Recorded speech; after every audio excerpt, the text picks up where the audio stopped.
My name is Sharon. Once this name rang out loud, like a sign of strength, like a seal of an honest word. Now it rings in the void, like a stone thrown into a dry well. No one responds, no one listens. I live in a modest house on the outskirts of a town that I built with my own hands.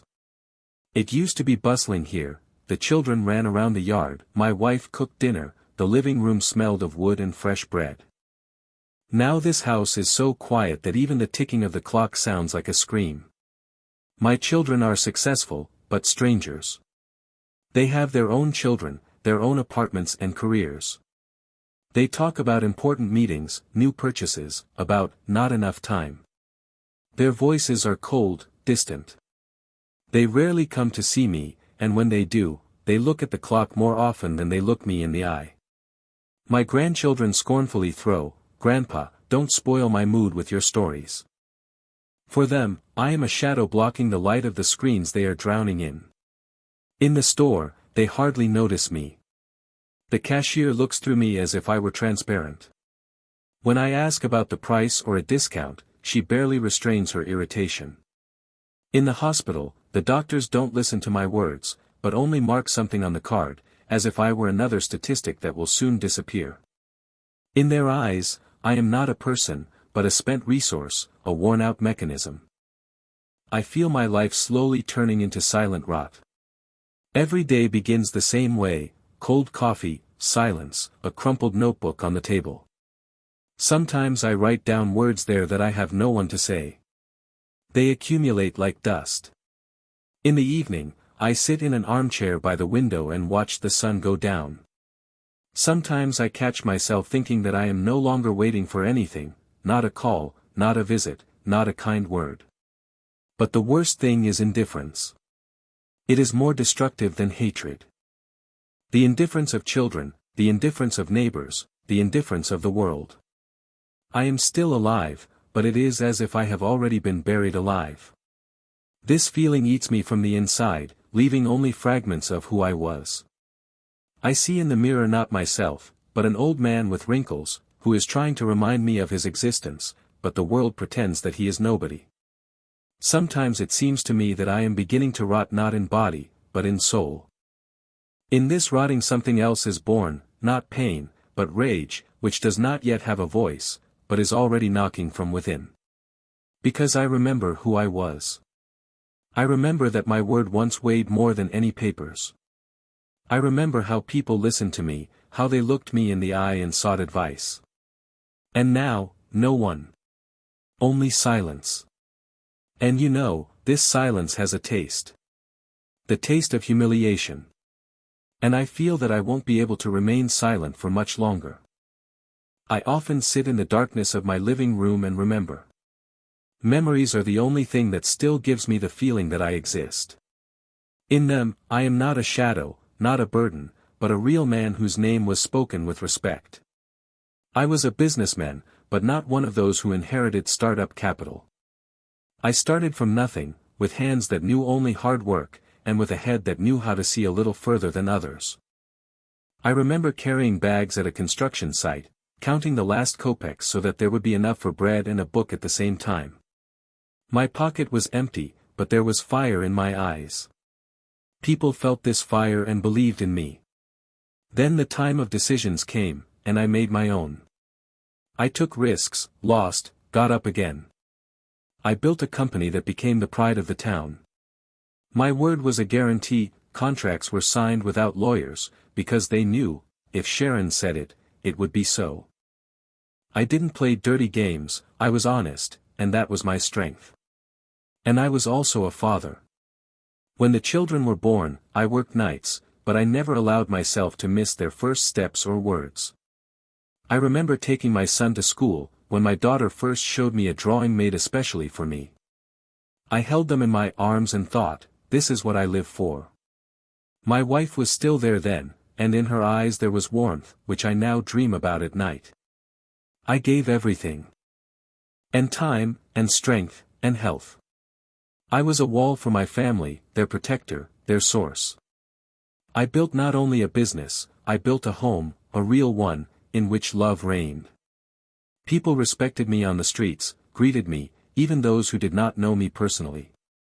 I was the one they went to for advice when their own world was collapsing from within.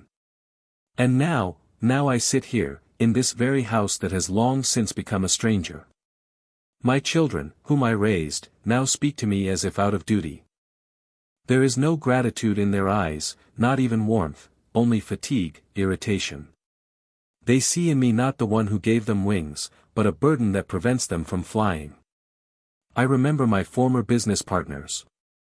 Some are already in their graves, others are still working, but they have all forgotten. I was needed when I was strong. But when my shoulders bowed with age, the world turned away. No one calls, no one invites, no one asks for advice. And this is the worst thing, it is as if they have crossed me out of life, although I am still alive.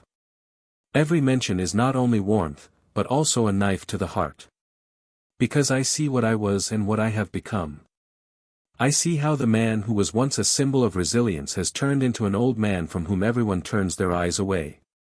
This contrast tears me apart from the inside, and I catch myself thinking, maybe I shouldn't have given so much. Maybe I just dissolved myself in family, business, friends, and now I'm just a shell. But there's one thing they don't know. There's still that same fire inside me. It hasn't gone out, it's smoldering. And when I think about all my years of struggle, I understand, I've already defeated the darkness. I know how to get up from my knees. They don't remember this, but I do. And maybe this very knowledge will become my last weapon. My life now consists of small wounds inflicted on me by those who were once called my closest friends. They don't cut me with a knife, no. They just look past me, don't listen, and throw words that sting more than insults.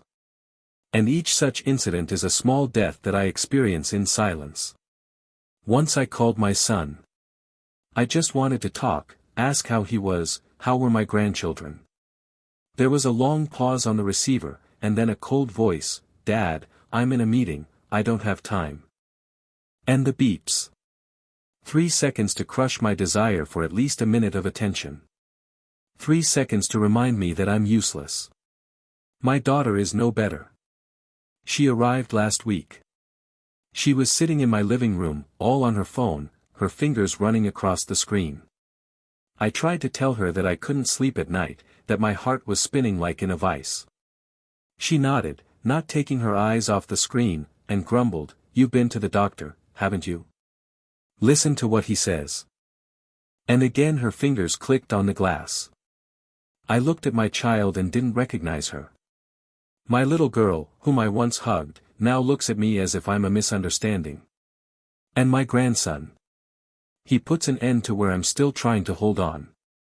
Once he looked at me when I asked for help carrying firewood into the barn. He's only 14, but there was a contempt in his voice that I've only heard from enemies. "Grandpa, can't you do it yourself? Why are you whining all the time?" I stood with my hand on the doorframe and felt my heart crack. This is no longer indifference, this is contempt. And it kills more slowly, but deeper than any knife. In the hospital, I'm also greeted without warmth. The therapist on duty flips through my card and doesn't even look me in the eye. "You're old, it's normal for you. Take your pills and don't think." His voice is indifferent, honed, like an automatic response. I sit in front of him and hear, my life has already been evaluated, the price tag, not important, has been put on it. I leave the office with the feeling that I have been officially crossed out of life. I don't forget all these moments. They settle in me like stones. And in order not to lose them, I started writing. Lines appear in the old notebook lying on the table, names, dates, circumstances. Son. Daughter. Grandson. Doctor. The neighbor who turned away when I said hello. The cashier who threw away the change as if she were feeding the dog. I note down every little thing. Because none of this is a coincidence. It is a system in which I am no longer. Sometimes I open the notebook and look at these notes. They glow with a dark force. I don't write emotions, only facts, briefly, dryly, clearly. As if I'm drawing a map. And somewhere inside me something whispers, this is no longer just a list of images. This is a plan.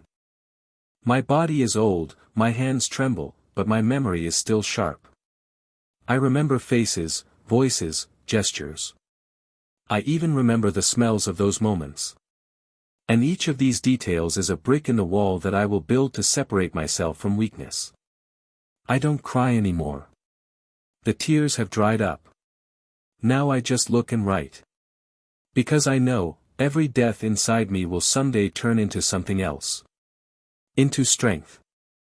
Into a cold, ruthless strength that doesn't forget. This day began like any other. I left the store, carrying a few bags. Bread, milk, some potatoes, nothing special. I always try to buy a little, because my hands are not the same anymore. But that time I overestimated my strength. The road was slippery, and on the turn one of the bags slipped. The cans rolled across the asphalt, the apples crumbled under the feet of passers-by. I bent down to pick them up, but my back gave a sharp pain.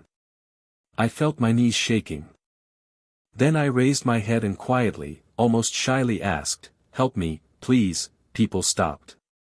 For a moment I believed that someone would bend down, extend a hand.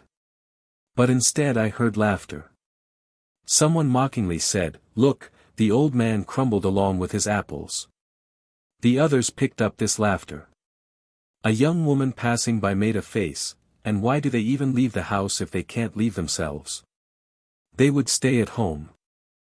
I stood in the middle of the street, bent over the scattered things, and saw people turn away, laugh, and walk past. My vision blurred, my heart beat dully like a bell. I no longer heard specific words, only the hum of contempt. And suddenly, something clicked. I felt a strange peace. I picked up one apple, then the other. Slowly, carefully. I no longer called anyone, I didn't ask. I just watched.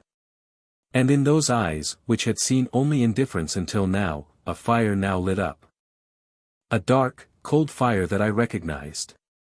It was the same fire that had once helped me rise after failures in business. Only now it burned differently. Not for the sake of creation. For the sake of retribution. I gathered my things, straightened up, and looked around. People were already moving on, not even realizing that they had witnessed my rebirth. Not the birth of a victim, but the birth of a judge. There was no longer any emptiness in my silence. It was filled with an anger that does not scream, but waits. When I returned home, my house greeted me differently. It no longer seemed like a cold prison. No. It had become a fortress. In the silence of the rooms, I could hear my own pulse, I could feel my strength growing. I sat down at the table, opened a notebook, and wrote, "The street." Laughter. All of them. I realized that the list did not end with my family or the doctors. It was wider. It was everyone who had despised me. Everyone who had laughed. That night I did not sleep. I sat in a chair by the window and watched the darkness envelop the town. I no longer felt pain. There was a cold calculation. I realized, I no longer ask. I no longer wait. I play. And in this game, it is not the young and strong who will win, but the one who has endured longer and remembers deeper. They think I am forgotten. But from this day forward, they will be wrong. For I am back. And now everyone who has ever hurt me will see their own reflection in the mirror that I will place before them. And when the laughter subsides, in the silence I will speak. After that scene on the street, I was no longer the person I was yesterday. Something had changed in me, finally and irrevocably. I sat in my room, looking at a notebook filled with names and dates, and felt the lines turn into a map. These were no longer notes of pain. This was a plan. I remembered my past, not only the light, but also the dark. In business, I was honest, but honesty does not mean naivety. I had seen people manipulate, how they fell because of their own greed or weakness. I knew their tools and once knew how to use them myself. Then I chose the light. But now the light had betrayed me. And I decided, it was time to use what I had once rejected. I started with my family.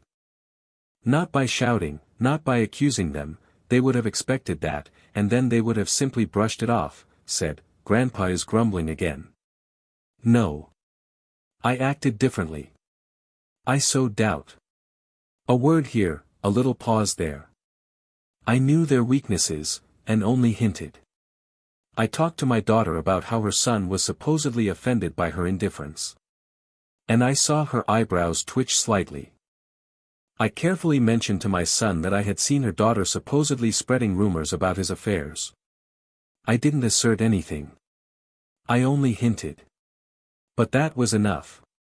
The seeds of distrust had fallen into the soil. I looked at my grandchildren and saw their arrogance. And I knew, they were too dependent on their father's money. I accidentally remembered, in front of them, that their father was supposedly planning to reduce spending on them because he considered them ungrateful. They listened and pretended not to believe it. But I could see in their eyes, the seed had sprouted. And outside the house I acted quietly and cautiously. The old ties did not disappear, I still had acquaintances who had once owed me a favor. An accountant, now retired, helped me, accidentally, remind the tax office of an old case of my neighbor who had been scorning me for years. Another former partner dropped information about a medical error by the same therapist who had dismissed me. I wasn't the one spreading these facts, I was just gently nudging those who liked gossip. The rest was done by the human tongue. My life became a different game. Every action was thought out, every step was quiet, almost invisible. I was no longer a helpless old man, I became a director sitting behind the scenes pulling strings. I didn't take revenge with my fist or shouting, I let people destroy themselves. And I just held a mirror up to their faces. And they watched. My daughter started fighting with her brother. My grandchildren, who considered me a burden, now growled at each other over money. The neighbor who used to laugh at me was now running around town trying to cover up his problems. The doctor suddenly disappeared from the hospital after a scandal, they say the patients made a fuss. All these events seemed like coincidences. Only I knew that they weren't. I sat in my chair and watched my town slowly change. I was no longer a victim. I was a shadow who had regained his voice. And you know what the sweetest thing about this game was? They didn't even know it. They thought this life was punishing them. But it was me. There was no pain in my silence now. There was confidence. I understood, revenge is not an explosion. It is a quiet river that sharpens a stone until there was nothing left of it but dust. And this river now flowed from my hands. I often sit by the window and look out at the street where they laughed at me not long ago. People still walk the same sidewalks, but their gazes have changed. They no longer look through me. Now there is a reserved caution in their eyes, and sometimes even respect. They don't know what has changed, but they feel that I am no longer defenseless. There have also been changes in my family. My son and daughter began to quarrel with each other, and it was painful for them. But it was precisely because of this pain that they turned to me for the first time in many years. Not as an old man who was in the way, but as a witness, as someone who knows more than they are able to understand. Their voices became quieter, their eyes more attentive. For the first time, they began to ask, "Dad, what do you think?" And although there was more fear than love in their words, I accepted it. Because fear is also respect. My grandchildren no longer throw disparaging words at me. They have become cautious, even polite. I see them sneaking glances at me, as if they sense that Grandpa is not as simple as he seemed. And that is enough for me. I don't want their apologies. I want them to know that every word, every action has consequences. The neighbor no longer laughs when he sees me in the yard. His eyes now avoid mine. And the doctor who once waved me off is now just a name in a newspaper article about his resignation. All these people have felt my shadow. They don't know what I have done, but they feel that life has suddenly ceased to be random. And you know, I am not looking for their gratitude. I am not expecting applause. I know that no one will say, thank you. But now no one will dare to look at me as if I were an empty place. I have regained my right to be a human being. And that is enough. I did not destroy their bodies. I destroyed their illusions. They saw me as old, weak, unnecessary. Now they see a strength that doesn't require fists. A strength that comes from silence, from patience, from memory. A strength that can't be bought or taken away. In the evening, I open my notebook. There's a little space left on the last page. I stare at the blank page for a long time, and then I write a few words, not for them, but for myself. I am not a victim. I am a mirror. And anyone who forgets the dignity of another will one day see their own face in it. I close the notebook and feel the silence. But now it's not empty. It belongs to me. Subscribe and like. And tell your friends about this video.